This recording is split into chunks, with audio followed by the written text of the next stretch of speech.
Star की पत्नी भाई आप लोगों ने देखा कि वो मतलब एक होटल के अंदर जा रही थी भाई, बहुत ही ज़्यादा वायरल है वीडियो। उनके चैनल पर आप जाइएगा तो उनके ब्लॉग वाले चैनल पर आप लोग को मिल जाएगा। अगर आप लोग उनके ब्लॉग का चैनल का नाम नहीं जानते तो मैं बता देता हूँ, उस पर जाइएगा यूट्यूब पर और सर्च कीजिएगा मतलब कि ज्योति सिंह ब्लॉग्स, तो आप लोग को देखने के लिए मिल जाएगा भाई बहुत सारा वीडियो। और आप हमारे चैनल पर जाइएगा अभी तो बहुत सारा ज्योति सिंह और पवन सिंह के बारे में हर एक वीडियो पर वही दोनों के बारे में हम बात करते हैं। तो आप लोग को बहुत सारा वीडियो आराम से हमारे चैनल पर भी देखने के लिए मिल जाएगा भाई। बहुत सारा अपडेट पवन सिंह और ज्योति सिंह के बारे में जो भी अपडेट होता है सभी के बारे में हम बातें भी करते रहते हैं।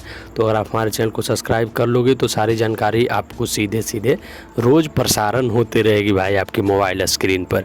और भाई अगर आप हमारे चैनल पर नए आए तो चैनल को सब्सक्राइब कर लीजिएगा, क्योंकि ज्योति सिंह का जितना भी वायरल वीडियो है सभी के ऊपर हम बात करते हैं कि कौन सा वीडियो वायरल हुआ है, कौन सा वीडियो वायरल नहीं हुआ है।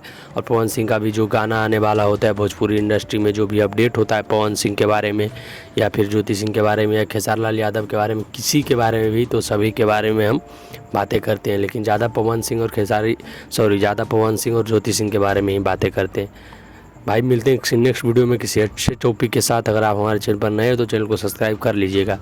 जय श्री राम।